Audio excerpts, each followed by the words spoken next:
Next up, we have Philippe de Brouwer, Senior Vice President at HSBC, to talk about pay fairness and statistics, a marriage made in heaven or hell. Hello, Philippe. Hello, good day, everyone. Philippe, I understand you have developed a framework that allows to report on diversity and inclusion in a more meaningful way, let's put it this way, that is more relevant and also identifies possible biases. And last but not least, presents data in a way that is actionable, which is what we are all after. So allow me now to leave our virtual stage at your disposal and enjoy. Okay, lovely. Thank you very much. So indeed, it will be my pleasure to talk to what I would call using statistics to help the agenda of diversity and inclusion. And I will indeed be focusing on pay fairness. And the way to do that, I will start with thinking about bias and see how that can influence salaries, and then circle back to the salaries and discuss more about the statistics that we will be using. So let's start with a thought experiment. If I ask you to imagine a doctor, a nurse, or a police officer, well, chances are that you have imagined the doctor as a man, the nurse as a woman, and the police officer as a man. And you might be surprised that in Europe, for example, the profession of doctor is roughly half male-female. I must admit that number is up 10% participation in females. For the last 10 years, so older people like me, well, they could maybe be forgiven to think of a male, but still, you see that at this point, ladies and men alike choose for the profession doctor. Not so for the nurse. That is a female-dominated profession. Police officer, indeed, is the opposite way around. And that, I think, is a very interesting one. Obviously, you can tell me, well, sure, it is the parents, and it is the parents that have gendered education, and that is why girls are not inclined to become police officer. But then I'm thinking also, well, you see, if there is a profession for which you really need the influence and support of your parents, well, it's probably doctor. The profession of nurse and police officer, it occurs to me that you can choose at the age of 18, 20 years old. Whereas a doctor, you really have to get things organized and ideally have some adult support in your life when you are 13, 14 years old. Otherwise, it will be pretty hard to get there. So there must be something more. There must be another reason why men choose police officer, women choose nurse. Another perspective is given by car accidents. Well, we know men typically end up more in car accidents than women.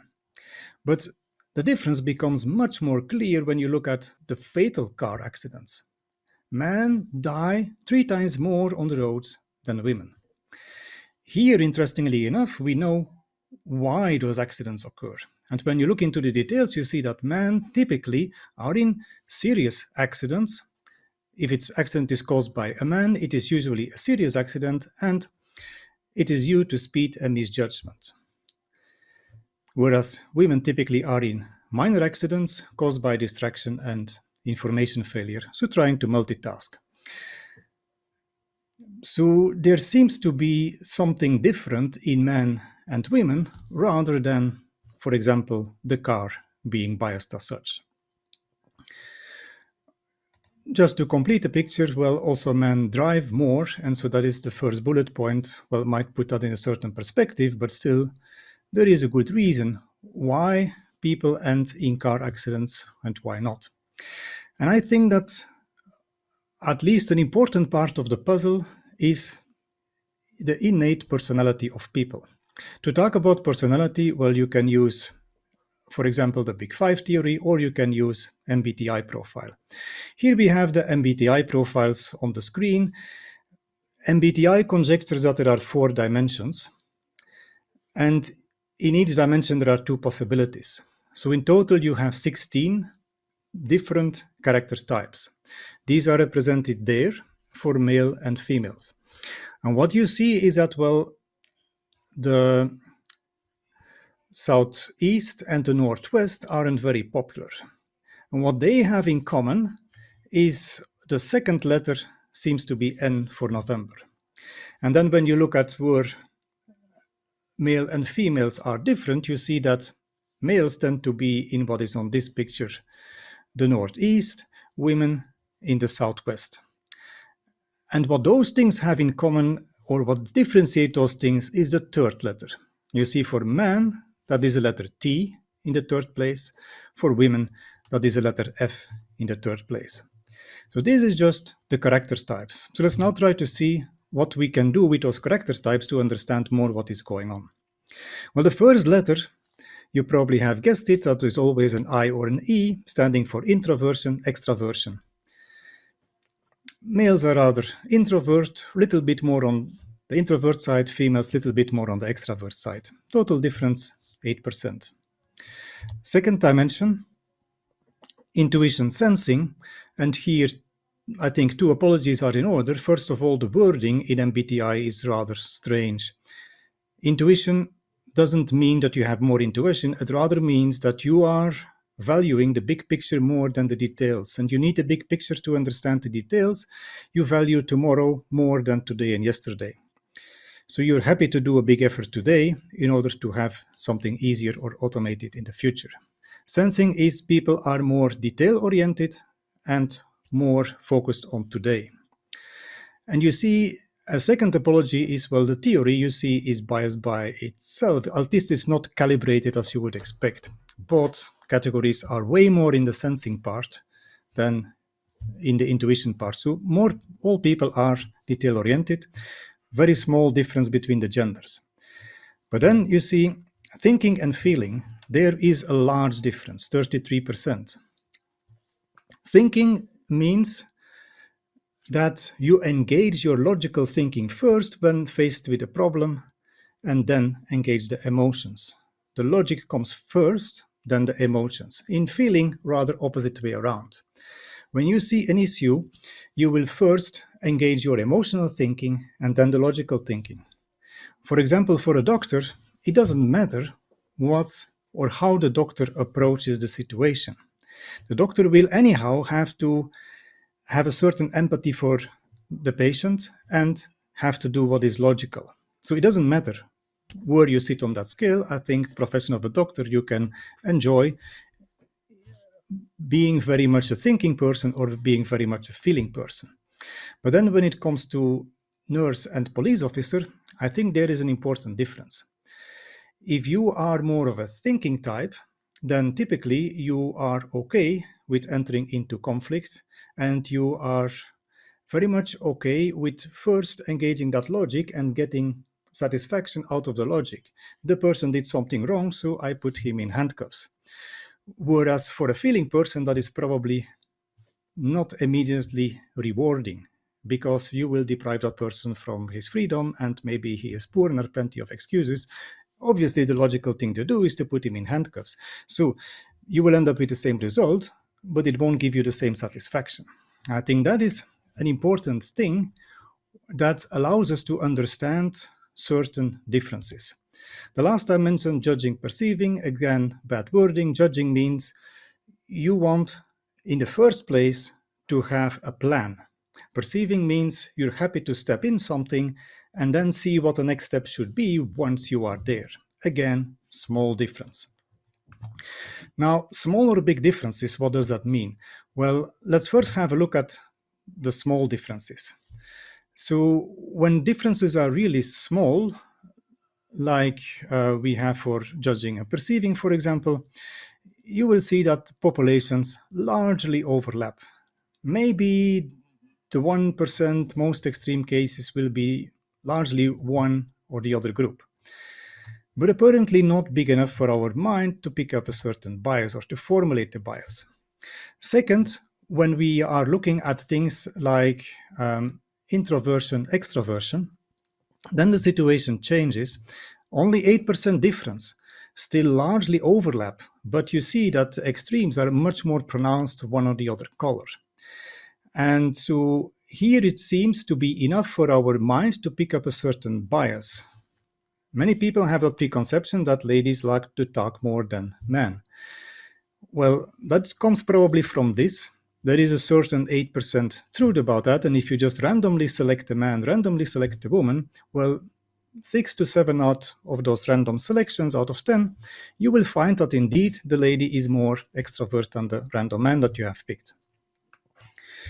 But then when it comes to thinking, and thinking, feeling, that is the dimension that probably has impact on enjoying to be a police officer or enjoying to be a nurse, but also, quite crucially, it is the dimension that explains how people solve conflicts.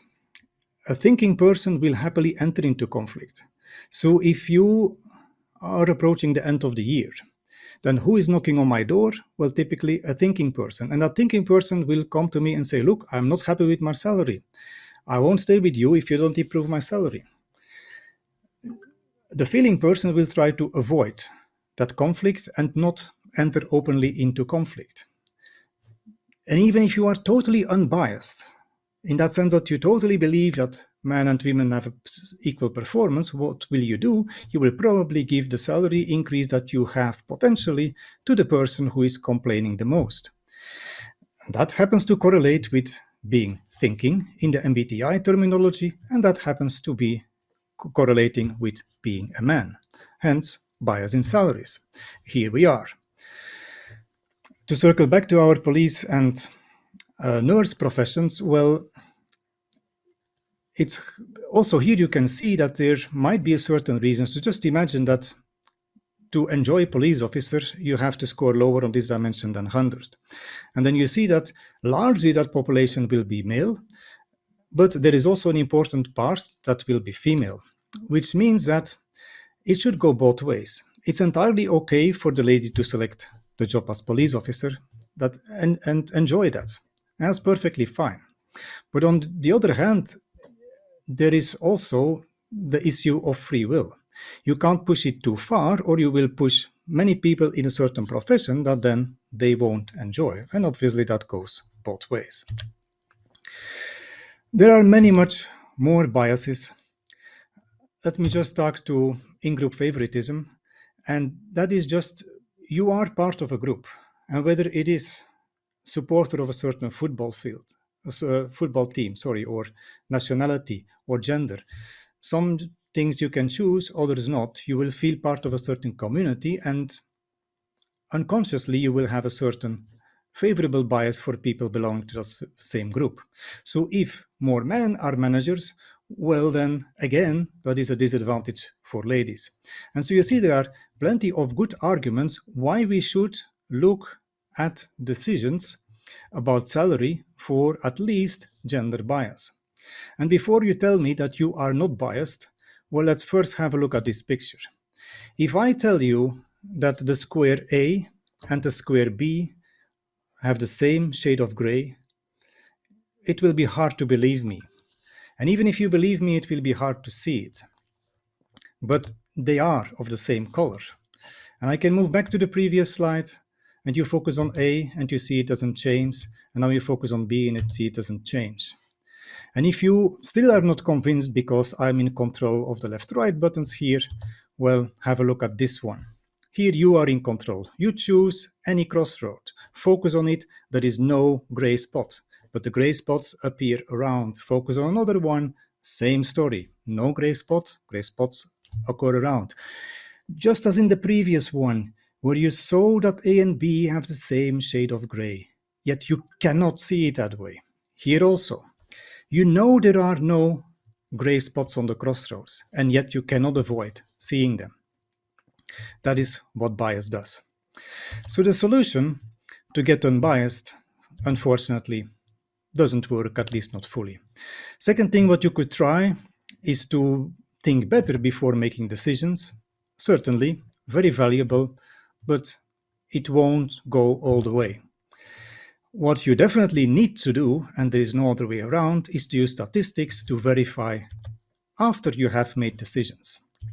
And here I think we have some interesting progress. So first of all, to use statistics, well, you need something quantifiable. So let's start with salary. That's an easy one. You need some statistical methods, not too important right now what that exactly is. And you need a team. So let me just randomly generate a team of 400 people with a bias towards males in numbers, but also in salary. So only 35% is female, and men on average earn 3.5% more. And let's see what that does. You could summarize it this way. The first thing that is quite crucial is that you would want to put the grade or the level of the employee and the job ID together, so that all people of the same grade and job ID are on one line. So for example, grade 1 analytics, and then you would expect that those people, even if some people, let's say, have lower, higher performance, on average, you would expect that they would have the same salary. If there would be two distinct groups based on gender, you would have a problem. And so what you can do is then add some more data to understand the thing better. For example, the median salary of females, 8,500. Median salary of other group, 8,700. You see it is higher, but what does that mean? Well, first of all, you have 17 females, 24 others, so that could be meaningful. And so that pay gap of 2.3% that you see here, is that really meaningful? Well, that is what the statistics does. It simply adds you a confidence level of almost 10% that is due to randomness, which basically means that there is a 90% probability that it is not due to randomness. That's why it gets yellow color and a small dot. And there is, of course, one that has 3 stars and is in red. That is the team of grade 2 in sales. So that is where you should start looking for bias. Interestingly, the whole data set was generated with the same bias, but depending on the size of the team, if you have just one person, well, you can't statistically say much. You can see that all the pay gaps are on the same side of the one. In that sense, they're all smaller than one. So there is a problem at the team level, but what to do at the individual level? So, okay, just maybe one footnote. Of course, you can use gender, but you can use basically any other dimension that you think should not have an impact on the salary and do this analysis. Like, for example, ethnicity. But before you can action it, you would probably want to do something like this. You would want to build a model based on only acceptable parameters, like level and job type. And then you could map people in the salary that they have, so the observed salary and the salary that is predicted by the model. And so for everyone, just as this one particular person in red here, you will find that this lady has a salary of 2.6, whereas the model predicts 3.2, which basically means that she is underpaid. Everybody right from that line is overpaid, left is underpaid. So you need a certain tolerance level, and that is where you basically can use your statistics to make meaningful decisions on individual levels. And to summarize, I think we can say that it does make sense to use statistics. It can verify for your bias, and it can also make that thing actionable. Thank you very much. Philippe, much as it pains me, I had to interrupt because we have run out of time, as you can imagine. But a quick question. I understand companies can work with you to understand better their pay gap and its consequences, of course. Is that correct? Based on yes and no. I'm working on that academically and very much interested in the field, but I would rather say contact Diversity Hub. I'm not in business of doing those things. I can, of course, advise and discuss with all 3 people, but it has its limits because I have my employer. So rather contact Diversity Hub. Absolutely. You touched on this already, but is there anything you would like to add to the notion of the connection between salary and biases? Well, yes, I think even if you are totally unbiased, and that is the shocking information, actually, if you are totally unbiased, you absolutely believe that in your team, for the type of thing that you're doing, men and women are perfectly entitled to the same salary, and then you just let things evolve without verifying, you will find that after a while you will end up with a certain bias in your team. And I think that is a shocking fact that you should face, and you should verify things afterwards. All right, I've got another question for you, but we don't have no time to explore. I merely want to read out this question from Anna. It's interesting. Isn't the MBTI test biased as a self-declaration? That is, men tend to think they are logical, while it is really their repressed emotion taking over, and brain is telling them a different story. Interesting as it is. So let's conclude with that. Philippe, thank you very much. Yes, Have a well, good day. if you don't like MBTI test, you don't have to use it. You can use the Big Five. You will find very similar big differences in agreeableness between men and women, which again explains the bias towards salary. In the same direction, people who are less agreeable are the men, that are the people that will discuss about their salary with you. And the MBTI test is not a self-declaration. You ask questions about what you prefer, what to do in a situation, and then there is some kind of way to calculate what that should become. And we'll close with that. Thank you very much, Philippe de Brouwer, Senior Vice President, HSBC. Thank you very much. Have a nice day. Same to you.